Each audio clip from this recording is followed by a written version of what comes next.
Well, welcome to Pepper Soup Talk. We got a special guest today. Thank you. She's working in a rapidly growing industry.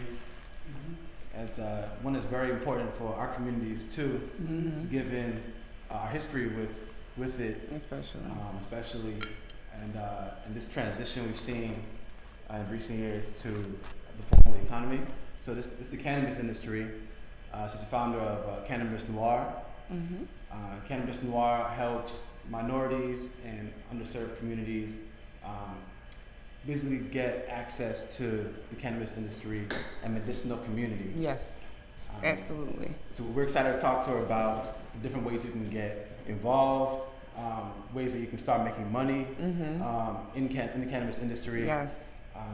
And then also just our relationship too with it is definitely a conversation we want to get into. Yeah, it's a complicated relationship we have with cannabis, our culture. So, but I'll definitely leave it to you. But I just want to say welcome to the show. Thank you, Sheena Roberson. Thank you so much for having me. I appreciate it. I'm excited. Sheena, yes. Everybody's like Cannabis Noire. So, welcome to another episode. We're excited. Thank you for joining us again. We just want to make sure we go through some technical checkpoints. If you cannot hear us, please let us know. And feel free to also participate. We want this to be active participation in regards to ask questions. I'm excited about this. I don't know much about cannabis and the business, but this is definitely like a new venture right now that everyone is excited about, especially Kamala Harris. And also, if you could just heart at the bottom right, just put a heart if you like what we're doing, and it also notifies other people that we're on live right now too, so that we can make this as engaging as possible. Right, and we do apologize for running a little behind today, but things happen. But at the end of the day, we're just gonna keep the show going. But we good. We got jollof rice and chicken here. Yes, it's delicious too. Is this your first time? Yes. This your first time? Yes. Oh, yes. So this is my first time. Get started, you gotta, No, I was tasting. And I'm like trying to hurry up and sneak in bites before you guys ask me any questions. I'm like, this is good. This is really good. I've never had this before. So you're introduced to Nanja Jollof. Oh my gosh. Which, no shade to Ghanaian jollof or any other jollofs. We are one jollof. One jollof. Nigerian jollof. But this is amazing. This is really, really good. so when you taste it, like what stand out to you? The seasoning, the spice, it's like it's almost like Creole dirty rice. It's really, really good. Okay. So we intro Cannabis Noire, but maybe you could go a little bit into what exactly you guys do. No, yeah. So that was a great introduction. Thank you. Thanks so much for having me, of course. But essentially, Cannabis Noire is what it started off and is today a platform that was just sort of dedicated to helping minorities access the cannabis industry and community. And we do that by creating tangible, measurable opportunities, resources, ways that you can invest, ways that you can earn money in the business, ways that you can learn more about products and how they work.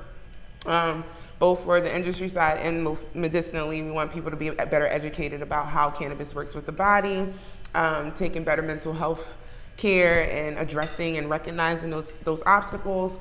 We do a lot of self-care things, a lot of healthy eating things, food sovereignty, focused work.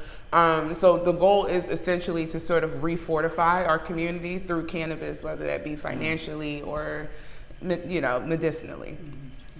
So typically, what is the entry point when let's say somebody says, "Oh, I want to get into the industry," or this is like a road that I want to take to maybe generate a stream of revenue. Like, what is typically the entry point when they come to you, or that? So typically when people first start off trying to be in the cannabis industry and they're first learning about it, their usually first choice is, how do I open a dispensary? How do I start my own dispensary? Those are the questions I get the most. And I honestly, I always tell people, while owning a dispensary is a great great goal to have. It may not be your first venture out, and not just because there are very hefty financial requirements that are attached to opening dispensary, being 3.5 million liquid, $500,000 application fees, having to secure security and products before you even start, and may not be open. $500,000 application fee? Yeah, and that's if you win or not, right? So, Wow. and you know, having to have like security already, you know, contracted out and products, and now you're sitting on inventory money and contracts and space that you're paying rent on, and all of this money is being spent. And if you're not liquid to withstand that financially, it can definitely hurt you, because it is a process within itself.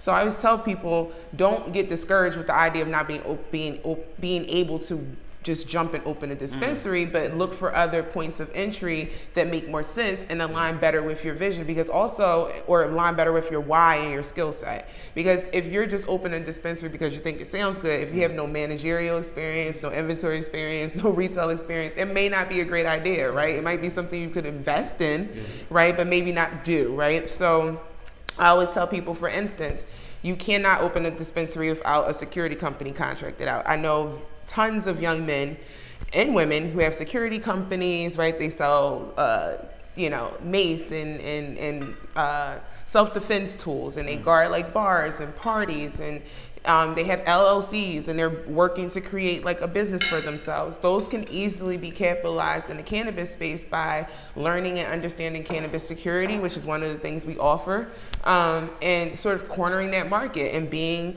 you know, logistically available for as this space continues to roll out. You just saw that New Jersey was legalized, right? So they're going to need those contracted services right away. They want to start opening doors. If you're available and ready, right, and you have all of your ducks in a row, then it's just about being in the right place at the right time to meet the opportunity. Ancillary products, there's a lot of different ways I think people overlook, and they try to reinvent what they do. So I'll have this one woman was an accountant, and I'll never forget, and she was in Georgia, and when I was speaking at a conference, and she goes, well, I'm an accountant, I really want to get into the cannabis space. I was thinking about like doing like infused cookies. I'm like, why not do like cannabis accounting?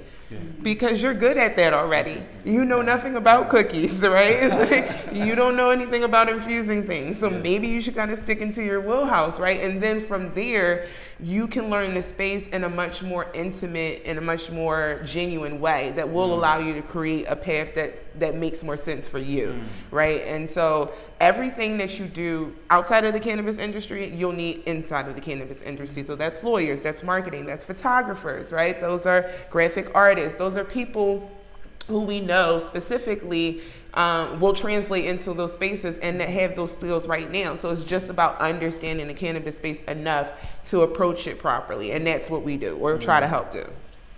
Yeah, you know, when I think about the industry, it's like Sekou said, you know, he doesn't know too much about it, and neither do I. And I think typically, to your point, when you think about it, I think the two things that come to mind is, okay, you can either go work for a company, or you can start a dispensary.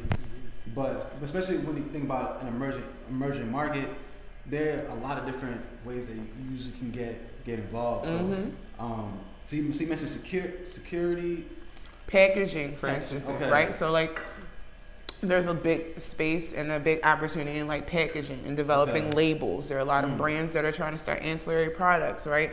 Being a graphic designer, helping with marketing. That's a big obstacle for cannabis companies, because there's a lot of rules around how you can market cannabis, right? So being creative in that space can give you sort of a leg up. And there's also, so essentially, we recently did some education courses, and a gentleman came in and he's like, well, I used to, distribute cannabis, right? Like, but I don't have a dispensary, and I can't quite get there yet. But his knowledge and his skill set of the plant could easily put him in a space where he can consult for folks who can, right? And so if you're somebody who is doing product development, you can outsource yourself if you're knowledgeable about the plant, because you've been a distributor outside of the normal legal parameters prior. Why not legitimize yourself and say, hey, I can consult people. If you want to make products, I can tell you which plants to use to get the optimum effect, right? So if you're making a topical, I can tell you which flowers and terpenes to use to give you the best physical reaction, right? And that in itself is valuable, and you can consult yourself out and offer your services to people. And as you do this, you can kind of build a portfolio around what you've been able to accomplish, who you've been able to network with, and literally things will manifest from those experiences, right? Because this is, again, the Wild Wild West, very new market, very new space. There are jobs that just haven't been discovered yet, right? There are needs that haven't been met because we haven't reached that space yet, even with this quarantine, right? Delivery and how those things will work, and patient caregivers and all of these different pieces that we'll need to make sure that this continues to move, are all the things that we need to be paying attention to in terms of points of entry and creating leverage. Now, why is it so expensive to open up a dispensary? Because in my mind, I'd be thinking, maybe it's an intentional thing to make it more difficult, for certain communities to get. Because I mean, when I have $500,000 for an application, right. I mean, that's a bit discouraging. But also, like I said, this is a space for our Black and brown folks. Like, Aki, that's a good question to raise. Like, in addition to like that expensive sort of hurdle that people have to get into, why is that problematic, and how can people sort of like overcome that, especially for our Black folks who are actually interested in this industry? Or is it just that it takes that much, or because of regulatory? I'm trying to understand. Well, a lot of it is that, that is to create a sort of barrier of entry, right? Obviously, because not everybody is going to have that much money to just sit on it or to play with, right? And be tactical and logistical with. That's millions of dollars at this point we're talking about. So I definitely think that is a very strategic barrier of entry. But we also know that this is a very expensive industry in terms of upfront costs. And because of that, they want to make sure that the people who are entering the market can stay in the market. So if you're bleeding yourself dry to get through the application process, there is no insurance, right? There is no, if you take a hit, you need to be able to recover from it. So they want to make sure that you have the warehouse and the wherewithal to withstand what obstacles may come financially that you face. And be able to sort of continue to do business and not be at a standstill if there's a bad batch or a poor delivery or something happens with the damage to the store, whatever. You need to be able to pivot in those spaces. So they want to make sure that you have enough wiggle room financially to manage and maneuver those spaces. But I also do think that there are other parts of this application that are very strategic in terms of securing help from communities and that sort of thing, to make sure that specific people are weeded out. And so you have to make sure that as you're doing this, you're very vigilant about crossing your T's and dotting your I's and making sure you have everything you need, even before anything you can anticipate have, because this is a space where, like one check in the wrong box means no for the entire thing. And now you're out of money because you're spending money on security and things. And that's not a return on your investment if you don't get the dispensary, right? So now you've contracted out a security company for a year that you won't be able to use in a building that you don't have anymore, right?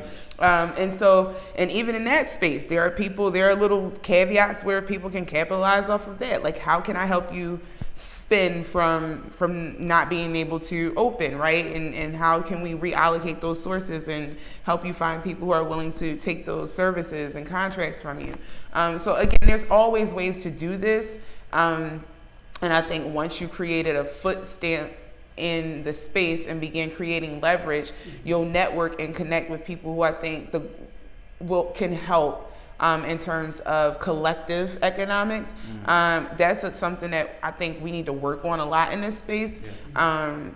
I'm not sure if it's because we're so spread out or if there's so many different parameters to want to trying to do a collective application in one space when so many people are from so many different other spaces, but we've seen it done before. Yeah. And so ideally you would hope that if, ultimately a lot of the heavy hitters that we see, right? Like a lot of the black folks that we see in the space that are continuously popping up, it's like, how can we make sure, how can we connect those people? How can we get all those people together?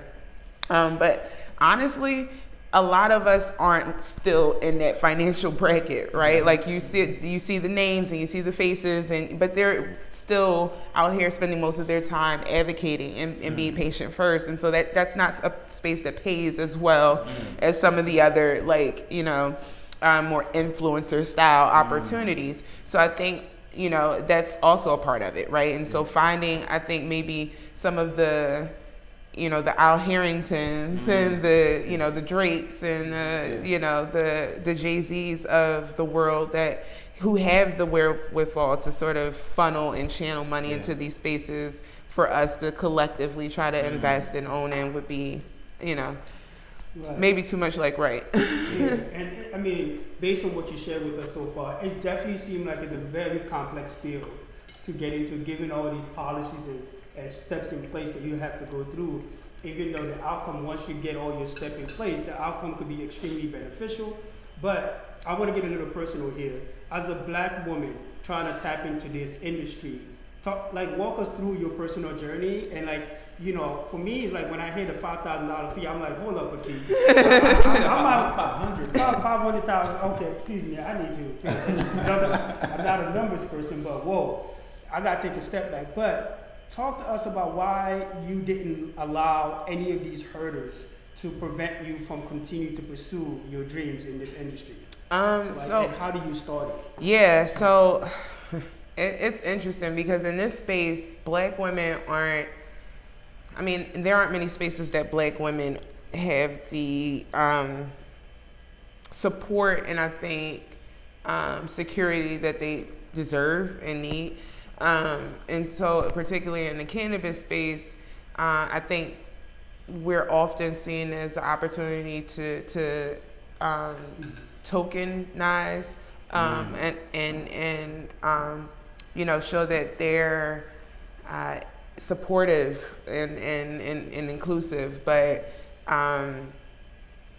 it's very difficult to navigate. It's much like being in the corporate space. I used to do sales and marketing for Chick-fil-A when I lived in Atlanta, and the corporate space is very similar. It's very easy to get under-acknowledged and overlooked and misrepresented. And being responsible for the weight of the team consistently, right? Whether it's good or bad.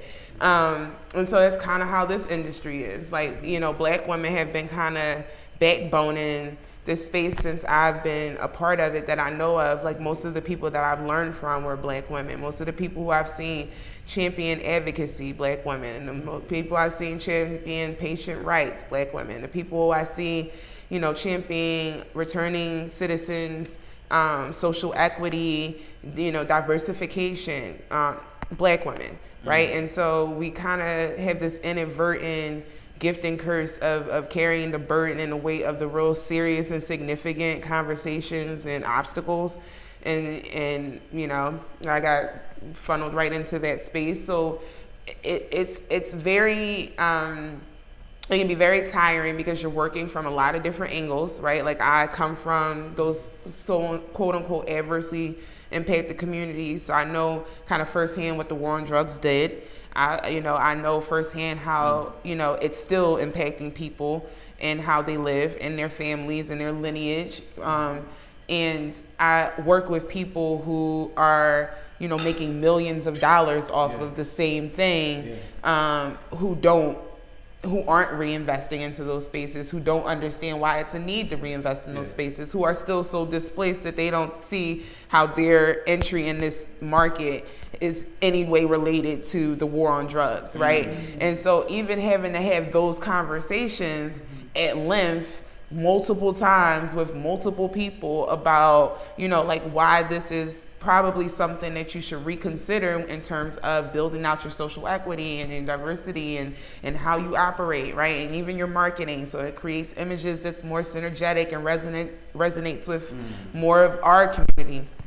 You know, just having those conversations or being responsible for having those conversations because I am the Black woman in the room can be tiring. And it can be frustrating because it seems like things that we should all know, right? And it's things that we should all see by now. And you know, I just don't believe that you're intelligent enough to run such a, you know, profitable, you know, business and not be aware of this being an obstacle and this still being something that we need to do something about it, but in a very significant way, right? Like not just like the passive, like, oh, I'll support, you know, your event, but no, we need to back up like legislation. We need to make sure that when we're talking about legalization, we're talking about where that money is going. Everybody's very excited about Jersey's legalization plan. Their social equity plan is absolute shit. Right? And so we're all like, oh, it's going to be rec and we can all just go smoke and it's going to be fun. But like a lot of that money is also going to their police department. Right? And so if we're not talking about more than just what's on the ticker tape, right? They're always going to bury the lead. We have to be more vigilant about that stuff because also in there is what our barriers of entry will look like as this legal market rolls out, right? If they're talking about state-run service agencies and regulations, that sounds like wine and spirits, right? Like how many of us own state-run spaces, right? Like how many of us own beer distributors in wine and spirit spaces, right? Like in numbers. So we have to be very considerate about how we're approaching this and be very vigilant in what we want and knowing what we want. And that's why I'm like constantly telling people about the benefits of cannabis, the opportunities in it, because I think people think, oh, well, I don't smoke. That doesn't have anything to do with me, right? Or I'm not registered, so I don't care, right? But at the end of the day, this money still goes somewhere, right? Will it go to your kid's school or will it go to the police, right? And so that still affects you. It still directly affects you and your family and how you live and how you are in your safety, right? And your day to day. And so it's a lot that ties into this. I think people kind of overlook. And so unfortunately, that is kind of always the placate of the Black women in these spaces, is to be that reminder and that voice. And so now what was your entry point to this space? Like how long has Cannabis Noire been in operation? And was that your introduction into this? I actually have only been doing Cannabis Noire for 2 years. Okay. And I randomly was invited to a weed conference. And so I'm like, let's go find, some cool weed stuff and, like accessories and bongs. And I got there and it was like men in suits. And I was like, okay, a lot of white men in suits. I was like, all right. And I noticed that there weren't a lot of women, and there definitely weren't a lot of Black women, and there weren't a lot of people that looked like me, but the conversation was about money. It was about the business of marijuana. And so at first I'm like, there's no cool stuff here, I'm leaving. But then it was like, marketing cannabis, legalization in Pennsylvania, raising capital. And it's like, wait a second, how did this, the place is packed. When I say packed, we have folks from New York, we have folks from Maryland. This is in Philly. In the actual convention center. This is downtown Center City, right? Yeah. And so, for somebody who's regularly connected and pretty knowledgeable about, things that are going on in the city, just from my own practices and beliefs and being out and working in social service stuff, I'm pretty well versed on things that happen. No idea this was going on. And at this time, I am a cannabis user, right? Because I think I started in college, off and on. But, so I felt like this was something that I would at least be on my radar if it ever came across my lap. And it wasn't. And so when we looked and you kind of really thought about it, I was like, okay, so obviously the room is packed. This is a big space. This is well done. There are tons of company here. I mean, we had growers, light people. We had lawyers, like doctors. Like there were so many different people in this space that I didn't even know existed and did things. I mean, literally the lamps you used to grow. You had people there talking about like the different kinds. And it was like, wow. Like this is a lot of stuff that goes on. And I remember thinking to myself, wow, like they really didn't want us here because there's no way that we weren't marketed to. It was very strategically, we were left out of that conversation because it was packed and it was a very successful event. There are tons of people there. The governor was there, right? Like Tom Wolf is speaking. Like this is a big deal, and people who are interested in this business or in this industry, that was someplace you should have been, right? And that was in 2018. And so, and again, this is stuff that they're having conversations about things that I did not know were happening, right? And legalization and when we, I mean, obviously there are a lot of different things that we can say about not being there and not being a part of the business conversation. But even the idea that, maybe there are people who are being harassed right now for small amounts of pot, and we're here talking about how to grow forms of it, right? Like this blocks away. So it was very eye-opening for me, and I decided right then and there, I was like, okay, I need to go tell everybody, because they tried to keep this a secret. I'm going to tell everybody, right? And so when I start talking to people about it, they're like, no, it's not legal here. It's like, no, there's no dispensaries to come in here. I was like, no, there's like, no, for real. And they're like, no, you can't get registered. I won't qualify. I'm like, no, really, you do. I literally just saw it. Like, I got the stuff. Like, I saw it. Like, and so once I realized how much of a disconnect there was with what we knew about the industry and the space, it was like, all right, let me just start trying to feed little tidbits and see where it goes. And I started the platform. And people started sending questions in, and I remember going, oh, well, I don't know that. And so then I started looking it up, and then it was like, okay, well, how did it become illegal in the first place? And then we started going, and the more you dig and the more down the rabbit hole I went, and I just became infatuated with the history of it and what it does, what it means, how it works, and how important it is to our overall body and our endocannabinoid system. And how it's literally just the ultimate homeostasis for your mind and your body, and how we've been connected to it for so long. So it was like, oh, they really try to keep this a secret. I mean, like literally to the point where Caribbean slaves were often given cannabis because it helped them with the inhumane treatment they were getting, right? And they like to keep them sedated and as lethargic as possible, right? In those spaces. And then, like we're talking about Harlem Renaissance and like, the whole Henry Aslinger and the prohibition of cannabis and like how he harassed Billie Holiday to her deathbed, right? Like we've been consistently intertwined with this plant since its inception, since our inception. And then we've constantly had this political, cultural battle and racial battle with it. For the right to indulge and use and support and earn from it, right?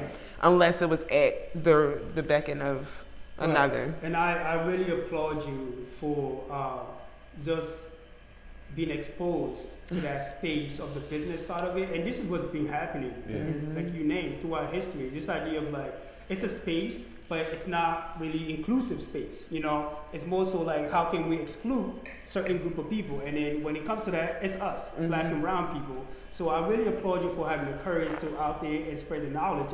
And I think it's all about knowledge. And this is the whole point of this show, is to have someone like you come on our show and really like, share like the gems, the knowledge about this is not something difficult, right? Anyone could do this, but it's about access. It's about knowledge. And once you have knowledge, you could transfer that into skills, and the next thing you know, you are disrupting this and you are disrupting the status quo.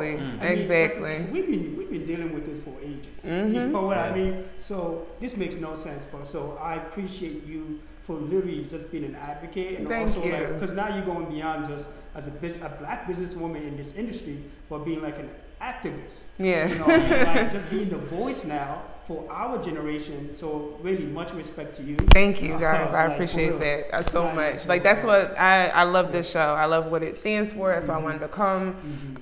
But yeah, I appreciate that because it's very. You know, I literally just, I'm like, if I can get as many of us on a playing field as possible, right? Like, it doesn't matter. It doesn't matter. Let's just get us out there and we'll grow. We'll grow. You're not going to nail it out of the park the first time, right? You might get lucky, right? It happens.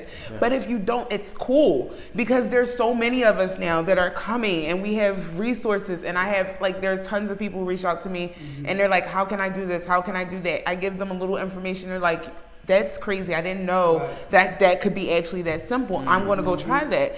If we could just get as many people on a playing field, they cannot all tell us no. They can't ignore all of us. It's very easy to control tokenized, monetizable tokenism, right? Where it's like, let me pick and choose who I want my black people to be so I can put them on panels for inclusivity and diversity talks and make it look like I'm doing something. And that's very controllable. It's very easy to manage that. But if it's all of us and we're here and we're representing, you know, our community in a very strategic, right, and very tangible and genuine way, I think that will be all we need in terms of building the leverage. They don't want us in this space because we architected, right? And again, if you think about it, we are the consumer of this business, right? We the one who's actually circulating the money. We the one who's driving the economy. Right. But what is not okay is who's benefiting from the gain of this industry. Like you said, New Jersey's just legalized this cannabis industry. Like, people are trying to get in it, but where's that money going? Exactly. Is that money going to support? Is that money supporting our community? So I just think it's more about, like, you're not just really investing in this business, you're also investing in the community, right? Right. As a black people, we are aware of this, and we're also tapping into this business. The impact of it is better. Those funds could be going to things that we care about. It could be going to, like, mental health, which our community really needs, right? Right. It could be going to schools. It could be going to all this other stuff. So, and I think, you know, what's so powerful about what you're doing, and especially when you think about it from the awareness standpoint of spreading awareness, is that can you talk about the conference you went to at the convention center in Philly, and these types of conferences, especially when they're this large, and you have the governor there, they're planning for the future, right? And a lot of what we see 10 years down the line, 15 years down the line, it's being planned right now, it's happening right now. And so then when we ask, we wonder, how did we get left out of this? Because we weren't even there when this was happening. And so, you know, that's one of the reasons why it's so important that awareness is spread.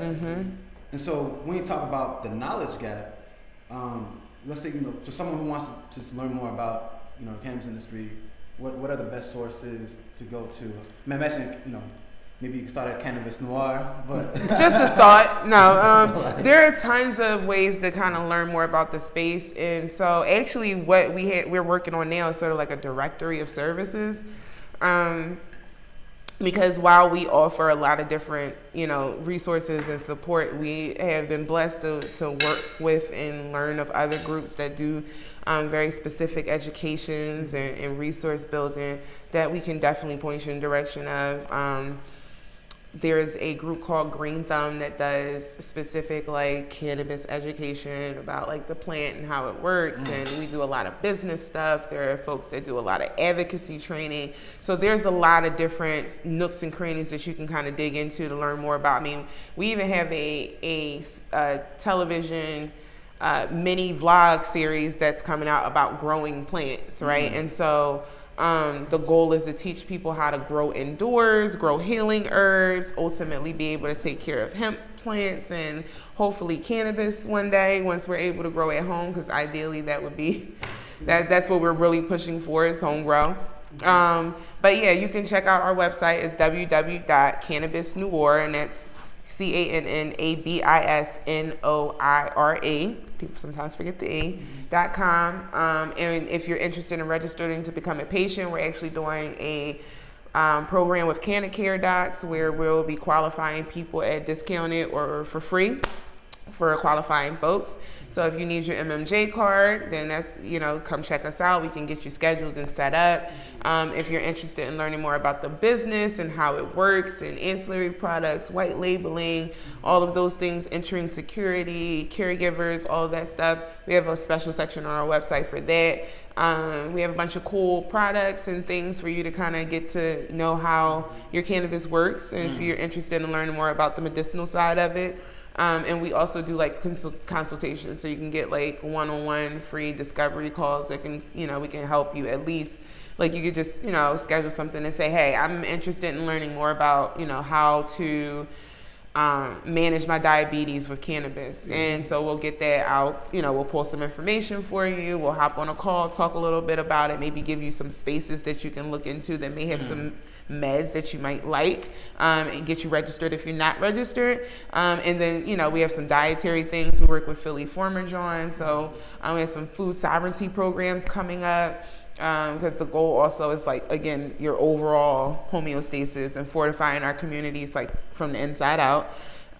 So, like food sovereignty and mental health and all those spaces are all things that you can find resources as well for. And I saw that Cannabis Noire has multiple branches. Yeah, so we're growing. We're growing. Yeah, so that was a cool thing. So somebody in a job right now, you hiring? Listen, we're getting there.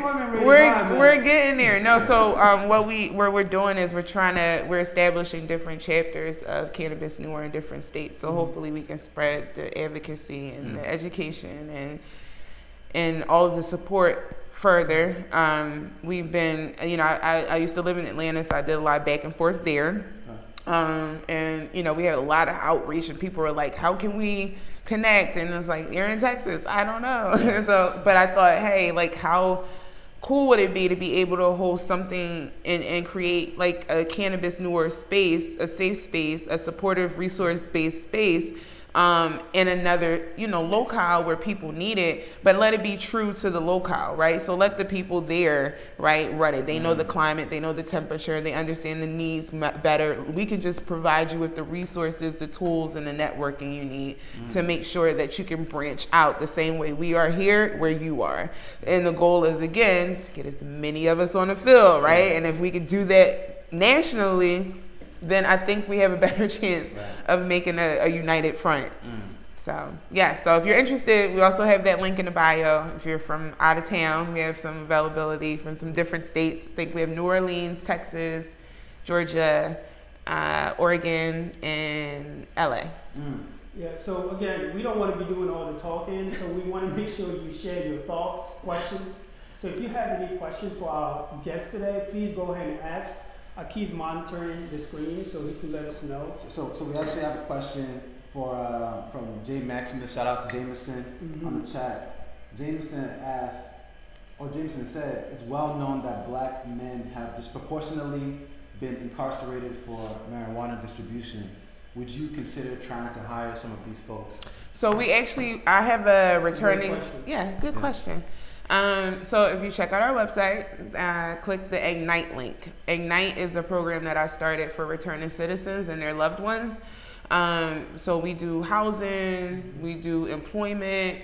So actually the way we did it was, I was I wanted to be very intentful with how we did it because I worked in nonprofits a long time.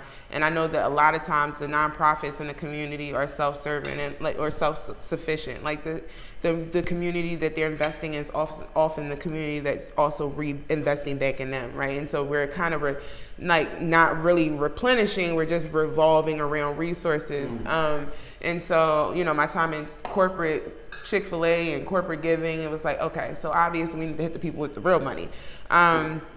But long story short, I decided that it made more sense to have the industry reinvest tangibly back into returning citizens and in a way that wouldn't allow them to skirt through, writing a check and never really having to get their hands dirty or really come to grips with what it is that's happening. So what we do is we go directly, I guess, to the sources. So for housing, We know that it's very difficult for returning citizens to access housing, especially viable, affordable housing. Public housing is not an option, although we are working on that. In the meantime, we're working with new developers, gentrifiers, for lack of better terms, and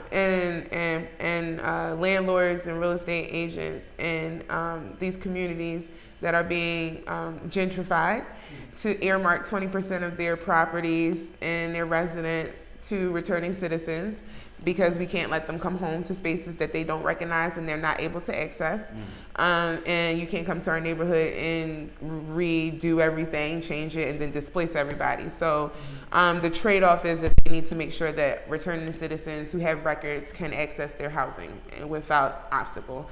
Employment, we actually work with a few cannabis companies, CBD companies, that have helped us create some work programs. Right now we have guys who are working that are learning sewing because they're getting paid to make masks for seniors and children. We have folks who are working in warehouse packaging CBD products. We have people who are working as delivery drivers for different, for Black Mobile and different other agencies. We have other folks who are working with groups like Beyond the Walls, who are doing like cleanup and art projects. So the goal with the employment was to find work that was fulfilling and that wasn't demeaning and that actually could go somewhere, right? And so a lot of them are getting real estate training, they're doing construction work, a lot of them are learning cooking because some of them had an affinity for cooking inside, and now they're learning how to do like meal preps and cooking for seniors and that sort of thing. And so we wanted to be very strategic about all of the programming. We work with Black Men Hill, so we do therapy inside before they are coming home and then after, and we work with a few different therapy groups actually, and we work with their families to sort of prepare them for the new person coming back, right? And so we try to touch on all of these different avenues to make sure that they're supported in all of the ways that's necessary to keep them from going back and from life being a burden, right? Like when it's hard to just exist, it makes it frustrating and very hard to do your very best, right? To execute and to do it with a smile, right? And so I've often, I come from a space where, that's my family, my cousins, are all of the people I grew up with, you know what I mean? I just reconnected with somebody on Instagram who I grew up with and known since I was a child. And now, are you from here? I'm from North Philly. Okay. Yeah, I'm from North. Yeah, 24 Philly High. So not far. Not far. That's why I was like, oh, okay, I know where this is. But it was like, he's been going 20 years, right? And so, when I seen him last, he was a kid. Yeah. And it's a different person, and these experiences are different, and it takes a long time to sort of understand that and deal with it. And so whatever we can do with Ignite, we work diligently to make sure that we support our return to citizens. So long answer. We have some housing initiatives and some workforce initiatives that are, I think, pretty fruitful and avoid, feeling like you're minimizing who they are. Any other comments, questions? So that's the only question so far. If anyone else has a question, definitely chime in on the chat. Right. I want to go to the pandemics. We still sort of like in this pandemic that has really disrupted, impact everyone, regardless of your race and class. So how has the pandemic sort of impacted your business? And and what are you guys doing to make sure like you continue to thrive during this difficult time? The pandemic I think kind of affected everybody. Honestly, the cannabis industry wasn't really that affected.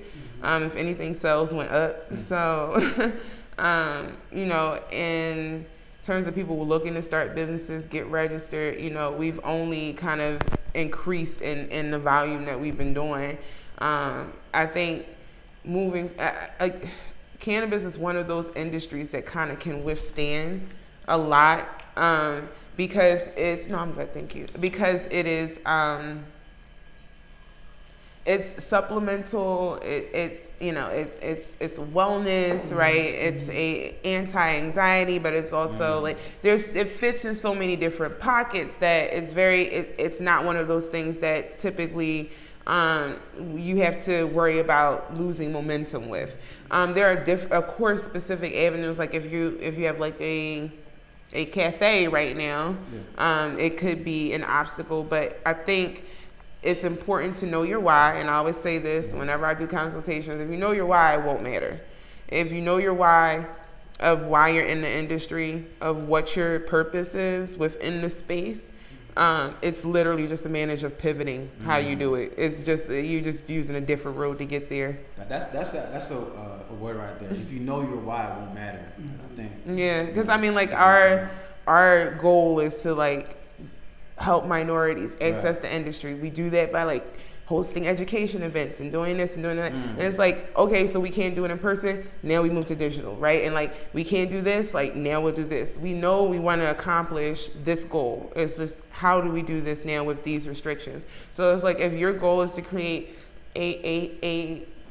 a relief supplement for, for clients, or you have topicals, right? Or you have a physical product, right? And if your goal is to be like, a relief, an anti-anxiety, some kind of support, then use this as your pivot, right? Like, at this time, you need us more than ever. Let's figure out how we can better, more precisely and effectively support you, right? Here's this quiz. Fill this out, and now you have a bunch of demo info on how often they need you, how much pain they're in, how often they're in pain, right? And from that, you can start categorizing your audience and specifically marketing to those afflictions and those obstacles, right? So even when folks come in and, we have a bunch of quiz stuff, it's like, okay, I have vets here, right? Like, I have single moms here, like, I have returning citizens here, and I know who I'm talking to, so I know how to speak to them, and I know what they need right now in this time. And if my topical is what I have, then I know how to approach them properly, right? Like, without it being salesy, without it being, overt or weird or, unnecessary. Like, this is something that, again, you need because of this reason, right? And so it's just more so about how you do it and how you get there, as opposed to, if you do. Right. Man, this is a lot of good information. It's a lot to soak in. We might need to process some of it. Right. But it sounds like you're doing so many incredible things, and we're trying to figure out what are the three main things you're trying to do right now? Wow. Yeah. There's a lot. So right now, what we're really trying to focus on is the social equity and advocacy component, making sure that as legalization rules out, that it makes sense for everybody. Because know that what Jersey does, we will be looking to follow, right? And if their plan for social equity is not good, then it's an issue, and we'll have that here. One of the things that I'm working on now, like I said, is building out that space. We have a big online platform that we're trying to create because, again, we know our why, but the pandemic has changed our how. And so we want to create educational courses that are available online about growing and cooking and planting and all these different things. And we've hooked up with some cool people. So hopefully we'll be, finishing up a few of those episodes that we can launch soon. One of those things is the Black Shopping Network. And so the Black Shopping Network is an online sort of virtual shopping experience, very much like QVC. And so we'll have owners of businesses and products that you may need or want, and or wanted to learn more about, and we'll have them live or via video, where we'll have our products live to kind of show you how they work, what they do, how they fit, what they look like. And you can ask questions in real time, place orders in real time, speak with ownership, and it's a great opportunity for Black and brown businesses and brands to get in front of a larger audience, because our goal ultimately when we're talking about getting these businesses on the ground, we definitely want to make sure that they're scalable, right? We want to make sure they pass the pop-up glass ceiling, and so that's one of our big initiatives.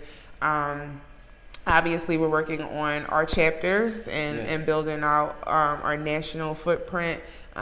We do some work with National Expungement Week, so we have a lot of giving opportunities coming up. Feed the families and coat drives that we're participating in, and of course we're also in the process of developing up some new products. Right now we have some infused seasonings, and they're infused like seasoning salts and lemon pepper seasonings with some very healing herbs incorporated. The goal was to sort of make sure that we can incorporate our wellness into our meals. I know I'm a comfort food person, right? So my nana need a lot of soul food. So I like to be able to still replicate that, but in a healthier way, right? And so we have these seasons coming out. I'll make sure I get you some so you can make some meals with it for your next guest.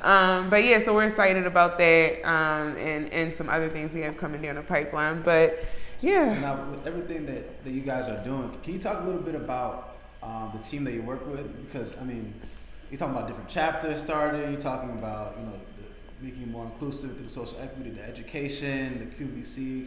Like there's a lot that you guys are doing. How are you getting everything done? I don't know. It's funny. So you're doing all this. We're actually yourself. Looking for a team. So if people want to help me, call me. You just inspired me. No, yeah. Like honestly, it was more so like let me figure out like how to do this first before I ask someone else to do it, kind of thing. And then all of these things started happening. I was like, oh sure, I'll do that too. And it was like okay. And the next thing you looked at was like, oh my god. So now we're actually in a place where we're getting close to like 10,000 followers. The emails are a lot more. The text messages are a lot more. The DMs are a lot more. So I am pulling to a space where we're looking to build out a team. But I guess fortunately and unfortunately, I've been like a one-woman show. So all of our social media I do, our website I designed and do, all of our content I make, all of our flyers, our events, like all that stuff I do. So definitely looking for help at this point. And I do consultations, and we have clients that we work with directly. So it definitely can be, a bit much sometimes. I feel that. So if we don't respond to your DMs right away, trust me, it's not. And I say we, like because not because you don't care. It's not because I don't care. It's literally like 100 of them, and I just haven't gotten to all of them yet. And it's funny because I say we because I would go into these spaces and when I felt really small against these other big companies and organizations, and I'm like, well, I'm working on this project, and they're like, okay, all right, and so I would get into the habit of saying we to sound like a little bigger than I am. The projection of the vision of it. Right. Speaking it into existence. Because and now here we are getting ready to grow chapters. So it is a win. Right. Cool. Yeah. Man. So can you talk a little bit about say your social media? What's been the process of growing that from? Because is that what you started with? That page. We started with the Instagram. I started with the Instagram page. It was just like, let's start just posting stuff and kind of trying to get information out there. And I think, people just really dug the content, I guess. They were like drawn by, the posts. And we got a lot of engagement and interactions. And, I haven't run any like ads or promos or anything just yet. Just mainly because we haven't had time. But I haven't had time. But like, I've like sincerely done my best to like plan accordingly for our social media, but a lot of times it's kind of like, oh, this is happening, like, or like, oh, this needs to be addressed, and I try to find like a very funny or pleasant or cool way to say it, so it doesn't seem naggy, but it's more like if you really look at the messaging, it's like, wake up, we need more of y'all on the floor, like, like get in the game, let's go, like, and then like I did the website and I wasn't quite sure what I wanted to do with that. And so it was kind of like a mixture of a whole bunch of different ideas that I had. And people were like, oh, this is cool. And I was like, all right, well, if you think so, great. And, from there I kind of just slowly started building out, and so. Man, I gotta say, I love your social media page. Oh, cool. You know, the aesthetic of it, you know, it's like, and I see it's getting out there too. 'Cause, you know, yeah, and we had somebody from like India and like, you know, hop on our live. He was like, "We love you in India." I was like, "Oh my God!" Like, it's like, what? So it's kind of crazy and it's kind of surreal to, you know, like to be in this space, because it's like I'm still like, you know, it's still just me. So it doesn't feel like, you know, team worthy yet. But I guess we're getting to that place. So I know one question that we always ask is, you know, for all the black entrepreneurs out there, black men and women entrepreneurs out there, what advice or you know, words of wisdom can you shed just based on your 2 years so far working on this? You know, words of advice. So imagine yourself a 10-year-old version of yourself. Oh. What would you say to the 10-year-old Girl. version? I don't know if I can get anything other out than girl. No, you know what? I would tell a younger version of myself to be more confident, because I think a lot of times, you know, we assume that we're not the right person to deliver the message, and we are. And I think, you know, I for a while, like when people would be like, "Oh, I love your page," I'm like, "Oh, okay," like, and I couldn't understand, like, okay, I didn't even properly receive that, right?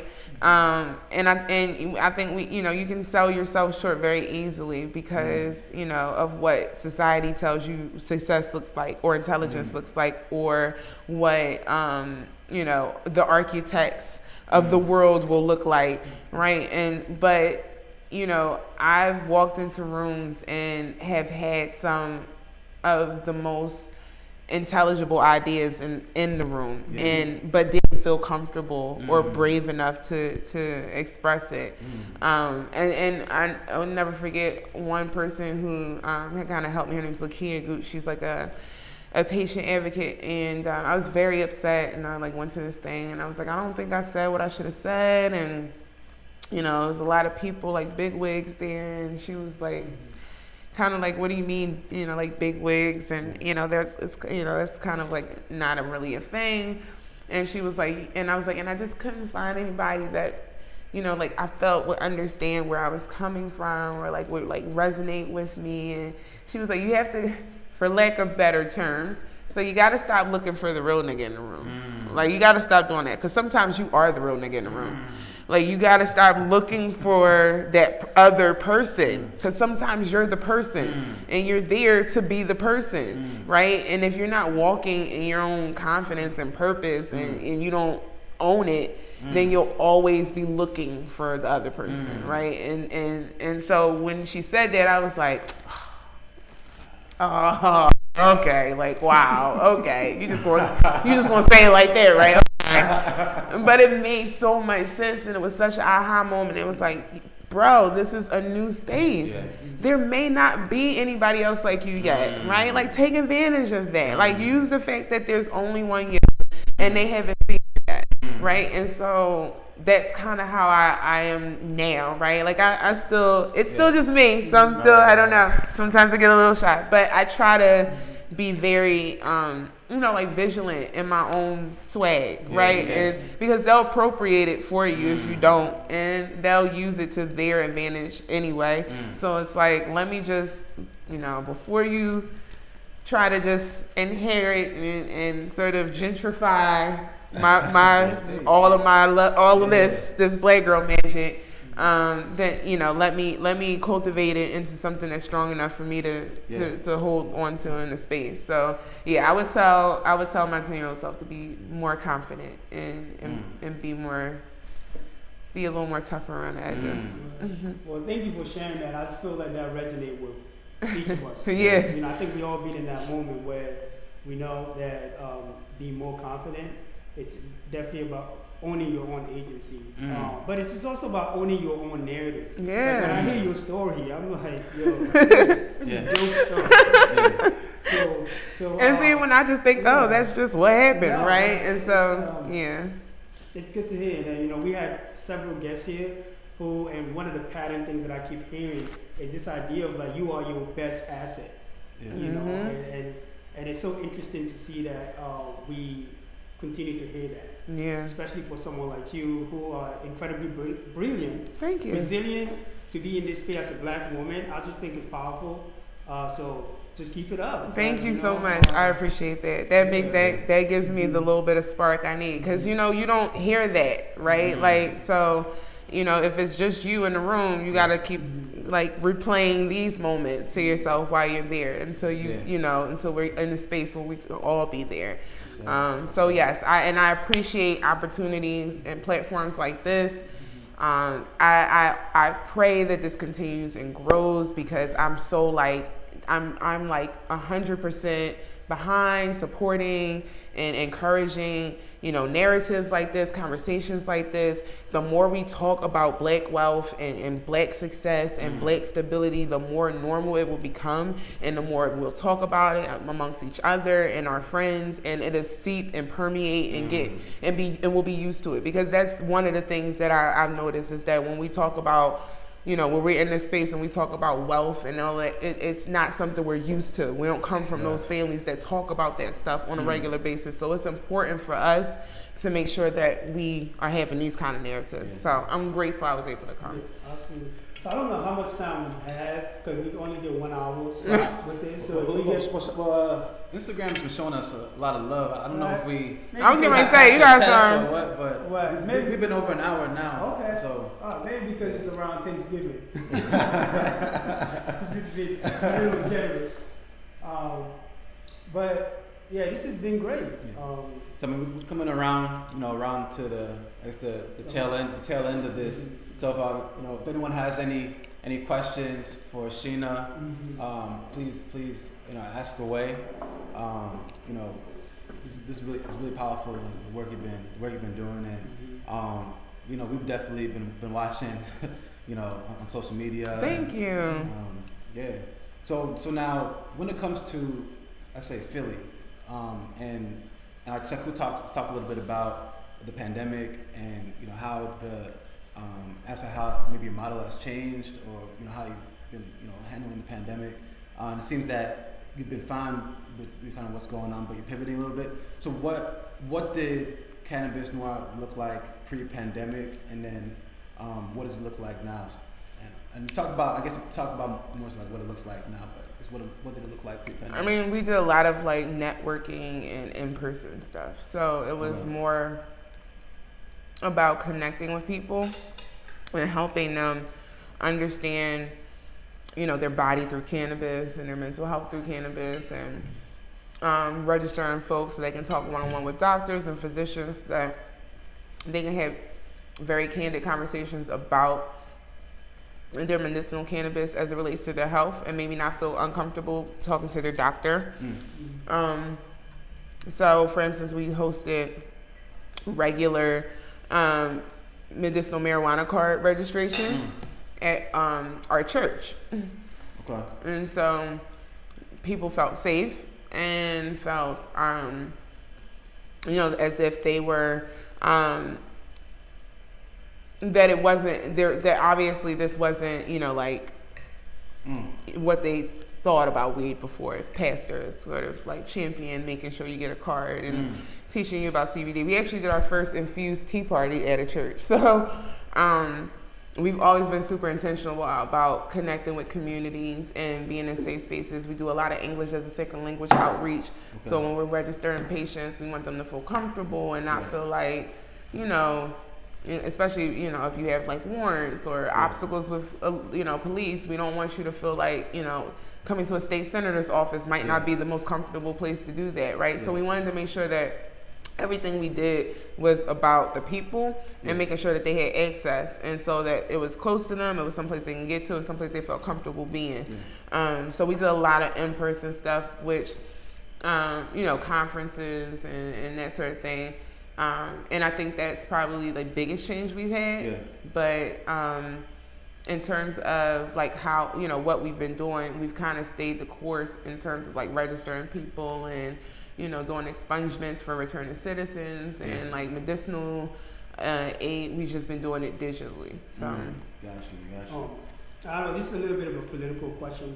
Kamala Harris, the first black woman to be our vice president, which is historic.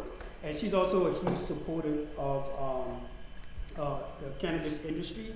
If she's sitting right here in front of you right now, what would you say to her in terms of like what policies she should put in place to make sure like black and brown people are able to be successful in this space? Well, there needs to be a very hefty and swift expungement of cannabis convictions, and not just nonviolent, because nonviolent can be categorized very differently. And when you put nonviolent in front of it, you eliminate a whole slew of charges from folks who a cop might have just said that they've been violent and resisting arrest. And may actually not have ever even happened. And so now you're just not even eligible for expungement because the cop said that you did something violent, right? I would ask her to be very, strategic in the social equity and the appropriation of funds, because I am not too far removed from remembering how Biden and Harris voted on a crime bill. So for me, it's, I'm kind of torn. So, while I appreciate the greater good of the situation, I also did not forget. And so I am watching very closely how that works, but I think because of the climate we're in right now, they can't afford to go into that space without a lot of social equity, diversity and inclusion programming, and expungement and return to citizen support. I think that should be on the top of everybody's bill. And I feel like if it's an opportunity, if she can make this if she can create a space where social equity is paramount, then we have a fighting chance of getting a sustainable and realistically functioning and healthy patient, legalized, rec, whatever, cannabis industry, right? Where we can say that there is equity throughout, right? Like people have access, this isn't this conglomerate, it isn't a monopoly on anything. That is the only way we could do that though. And I think it would have to come from a legislative space, so. Cool. So we come to the closing of the show. We'd like to thank everybody that has been tuning in thus far and you've been on the chat the whole time. We appreciate you being here, and we hope we provided you with value. This is Pepe Soup Talk. We post this bi-weekly on Saturdays, so we hope to see you at the next talk. We'd like to thank our guest, Sheena Roberson. Thank you. Doing some very powerful work in our community on the cannabis industry, and we're excited to see how she continues to grow, and Cannabis Noire continues to grow, and she's made so much progress in just 2 years. It's the future is shining on me when I think about it. I'm excited. Thank you. This has been Pepper Soup Talk. Yes, thank you guys so much for having me. I really appreciate it. I'm so grateful. I enjoyed all of our all of your episodes. So I was like super kind of fangirling when I got the invite. So thank you so much. So you got any? No, I mean, like, we're so receptive to feedback. We want to continue to grow, but at the end of the day, we want to make sure we have a conversation that's more meaningful to you. So give us a feedback, give us a comment. That's it. That's all I want to say. And thank you. Thank you so much. Thank you so much for having me. I appreciate it. Great. Your responses were so insightful. Good. I hope they were. I hope people actually